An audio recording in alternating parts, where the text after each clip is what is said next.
बिस्मिल्लाहिर्रहमानिर्रहीम। अस्सलाम वालेकुम। नाज़रीन इकराम, सुप्रीम कोर्ट ऑफ पाकिस्तान का एक लैंडमार्क फैसला है।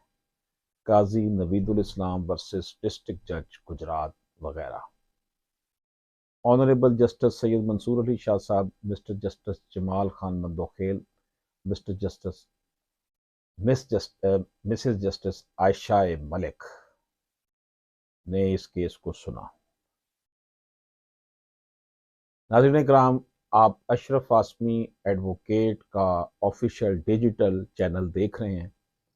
आपसे गुजारिश है कि अगर आपने अभी तक हमारा ये डिजिटल चैनल जो है सब्सक्राइब नहीं किया तो इसे सब्सक्राइब फरमा लें, बेल आइकन को क्लिक कर लें, ताकि उर्दू ज़बान में कानून से आगाही के लिए हमारी जितनी भी वीडियोस बनती हैं वो आप तक बर वक्त पहुँचती रहे। नाज़रीन इकराम, ये जो हम केस लॉ आपकी खिदमत में पेश कर रहे हैं, ये CP नंबर 3127/2020 है। इसमें जो इशू डिस्कस हुए हैं उनकी तरफ आते हैं कि 476 CRPC के तहत जो अदालत को ये इख्तियार हासिल है कि वो कॉग्नाइजेंस ले कुछ ऐसे जो अफेंसेस हैं, ऐसे जो जराइम हैं, अगर कमिट होते हैं तो whether the power conferred by Section 476 CRPC on a court to take cognizance of certain offences committed in or in relation to any proceeding before it is discretionary in nature and what is its scope। कि अगर अदालत के सामने कोई ऐसे मामलात हों जिसमें ऑफेंस कमिट हुआ हो उस प्रोसीडिंग के दौरान, तो क्या अदालत ने उसके ऊपर कार्रवाई करेगी क्रिमिनल 476 CRPC के तहत, और वो किस तरह की कार्रवाई होगी।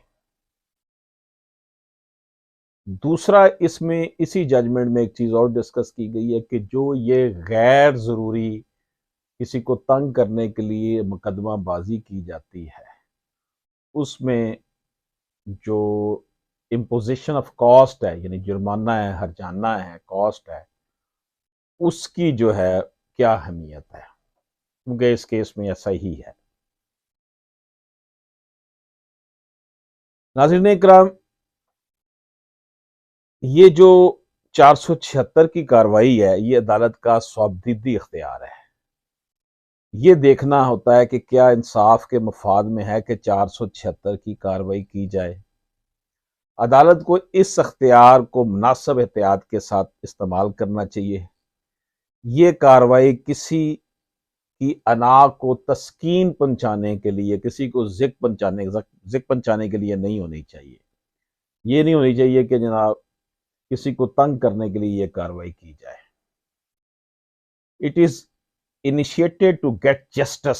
अगर 476 की कार्रवाई का आगाज करना है तो इसलिए हो कि इससे इंसाफ मिल सके, इंसाफ के तकाजों को पूरा किया जा सके। It does not initiate to harass. ये हरासमेंट के लिए ना होगा, किसी की जाती तस्कीन हो सके अना की। ये डिस्क्रिशनरी पावर अदालत की है कि वो इसे करे या ना करे। इसके लिए जो इस्तेमाल हुआ है वो लफ्ज मे है, शल नहीं है। इसी तरह नाज़रीन कराम, ये जो केस हम आपकी खिदमत में पेश कर रहे हैं, इसमें यह हुआ कि एक शख्स जो है वो फौत हो गया। उसके उसकी बीवी और बेटों ने एक सर्टिफिकेट लिया, सक्सेशन सर्टिफिकेट। उसमें उन्होंने अपनी बेटियों का नाम नहीं लिखा। 32,000 रुपये की रकम थी जिसकी तकसीम के लिए ये किया गया था। तो वो जो शख्स फौत हुआ था उसके भाई का, अपने ही उसी फौतशुदा भाई के साथ लिटिगेशन 8-10 साल से चल रही थी। उसने अपनी भाभी और अपने भतीजों के ऊपर केस कर दिया कि इन्होंने जो सक्सेशन सर्टिफिकेट लिया है उसमें अपनी जो बहनें उनका नाम नहीं लिखा, तो इनके खिलाफ 476 की कार्रवाई की जाए। जब उसने ये इनिशिएट की तो उन बहनों ने जिनका नाम उन्होंने नहीं लिखा था सक्सेशन सर्टिफिकेट में, वो अदालत में पेश हुई। उन्होंने कहा जी हमने अपना हिस्सा सरेंडर कर दिया था, इसलिए उन्होंने उसको हमारा जिक्र उसमें नहीं किया था, हमने कोई कार्रवाई नहीं करनी। लेकिन ये भाई साहब जो 476 की कार्रवाई करवाना चाहते थे अपनी बेवा बहन, अब बेवा भाभी और अपने भतीजों के खिलाफ, इनका जो सिविल कोर्ट में केस था, इन्होंने 476 कार्रवाई के लिए किया था, वो डिसमिस हो गया। ये साहब जनाब first appellate court district court में फिर गए अपील में, वहां भी डिसमिस हो गया। फिर ये हाई कोर्ट में चले गए, वहां भी डिसमिस हो गया। फिर अब ये सुप्रीम कोर्ट में आए हुए। सुप्रीम कोर्ट में जब ये केस आया तो इस हवाले से उन्होंने कहा जनाब कि बेसिकली ये अपनी जाती अना की तस्कीन ये शख्स चाहता है, इससे इंसाफ का कोई बोल बाला नहीं करना चाहता है, ये सिर्फ अपनी तस्कीन चाहता है कि जनाब मुझे तस्कीन मिले, मैं तंग करूं इनको, जिनके अपने मरे हुए भाई की औलाद को तंग करूं और अपनी अना की तस्कीन के लिए करा। उसने जनाब ये जो सिलसिला था, ये सुप्रीम कोर्ट तक वो ये केस ले गया। अब हम जब देखते हैं the power conferred by section 476 CRPC on a civil revision civil, revenue, or criminal code to take cognizance of certain offences committed in or in relation to any proceeding before it is discretionary as evident from the expression may take cognizance। जैसे मैंने आपको शुरू में भी कहा कि इस तरह के केस में अगर सिविल कोर्ट में, रेवेन्यू कोर्ट में या क्रिमिनल कोर्ट में अदालत के सामने आता है कि जनाब ये कोई ऐसे ख़ास ऑफेंस कमिट हुए हैं जिसमें 476 की कार्रवाई करनी चाहिए कि अदालत को चीट किया गया है, तो वो फिर उसकी ये स्वाबदीदी इख्तियारात है अदालत के, कोई वो इसके ऊपर कार्रवाई करे। ये उसका no doubt like all other discretionary powers the court concerned is to exercise this discretion judicially not arbitrarily. उसे जुडिशली ये देखना होता है कानूनी तौर पे, while taking into consideration the facts and circumstances of the case। Case के हालातों वाकयात के तहत उसे देखना होता है कि ये 476 की कार्रवाई करे या ना करे। इसमें जनाब कहा गया कि previously before it's substitution by the act 1976 section 476 had stated it expressly that the court is to take action under section 476 when it is of opinion that it is expedient in the interest of justice that an inquiry should be made into such an offense, as a discretionary power must always be exercised in the interest of justice. We are of the considered view that notwithstanding the omission of that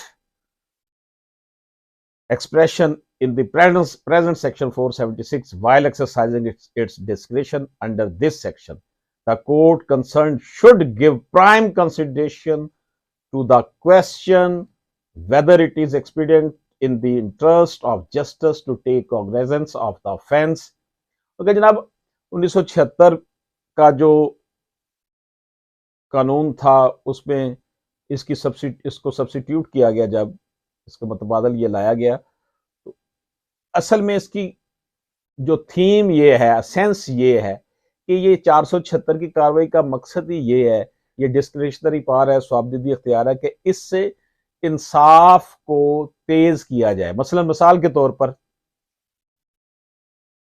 कि अगर किसी ने झूठ बोला है, conceal किया है, अदालत उसके खिलाफ 476 की कार्रवाई करती है, उसका खिलाफ पर्चा करवा देती है 420, 468, 471 का, दौड़े लगेंगी उसकी, उसे खौफ होगा कि मैं जेल जाऊंगा, तो उसने कुछ ज्यादती जो की होगी उसके हवाले से वो फिर कंप्रोमाइज करेगा, सरेंडर करेगा, और जिनके साथ उसने ज्यादती की होगी उनके साथ जो उसने ज्यादती की है उसका बदावा करेगा। ये मकसद है उसका। इसका मकसद कत्तन नहीं है। 476 is not abused by an यानी कि ये किसी लिटिगेंट के लिए नहीं है कि वो जनाब ना किसी को तंग करता फिरे, वो प्राइवेट ग्रज निकाले किसी बंदे के साथ। इस केस में भी ऐसा ही था जो मैं आपके साथ डिस्कस कर रहा हूं कि वो भाई साहब सिर्फ तंग करने के लिए कर रहे थे, देखें जी इन्होंने अदालत से झूठ बोला।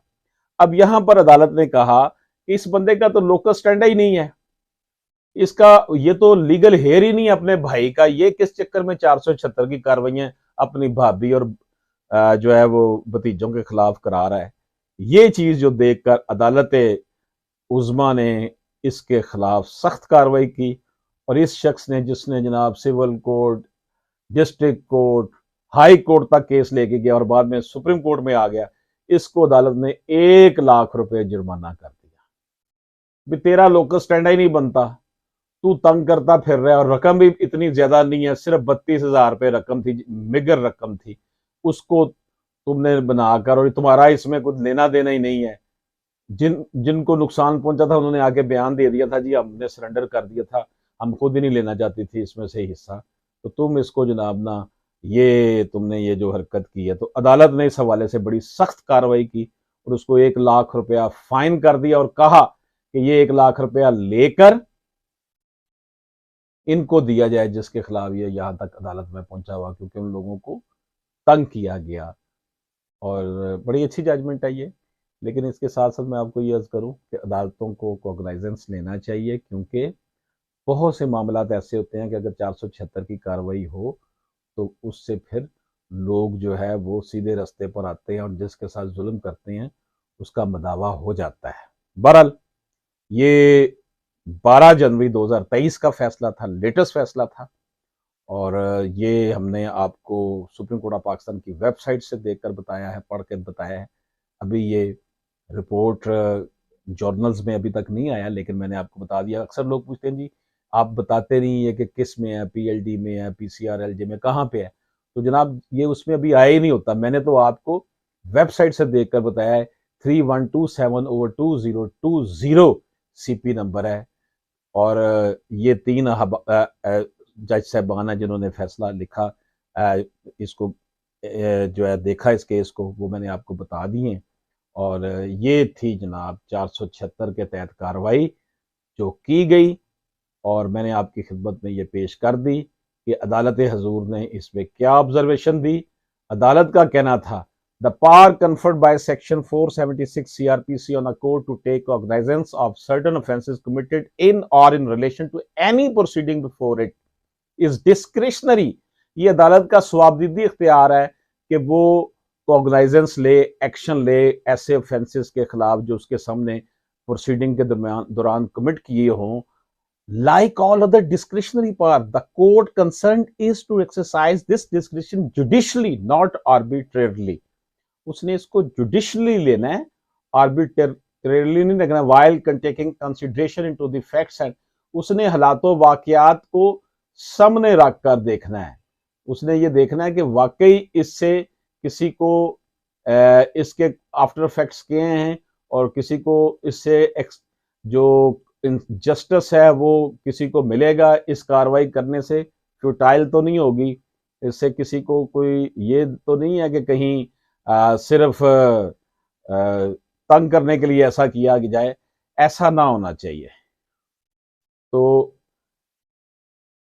ये जो आर्बिट्रेरली कहा गया है कि ये जुडिशली होनी चाहिए, आर्बिट्रेरली नहीं होनी चाहिए। आर्बिट्रेरली का मतलब ये है कि on the basis of random choice or personal whim rather than any reason or system.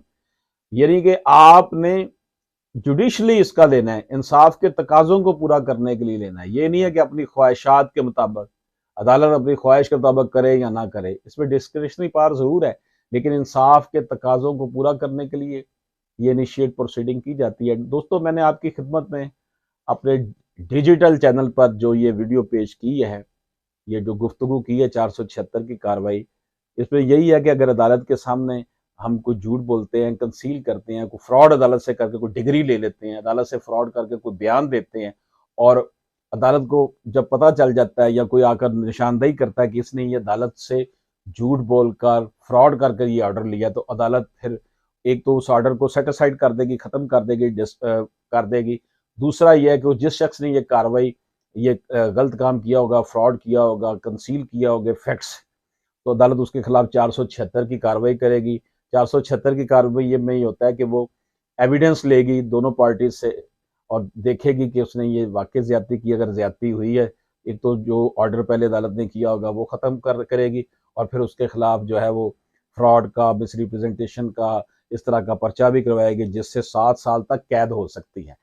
वैसे मैं आपको बताऊं कि अगर इस तरह की कार्रवाई होनी शुरू हो जाए तो बहुत सी लिटिगेशन कम भी हो सकती है। बहरहाल ये एक हमारा व्यू था जो हमने आज आपकी खिदमत में अपने डिजिटल चैनल में पेश किया। अशरफ आसमी एडवोकेट को इजाज़त दीजिए। अल्लाह हाफिज।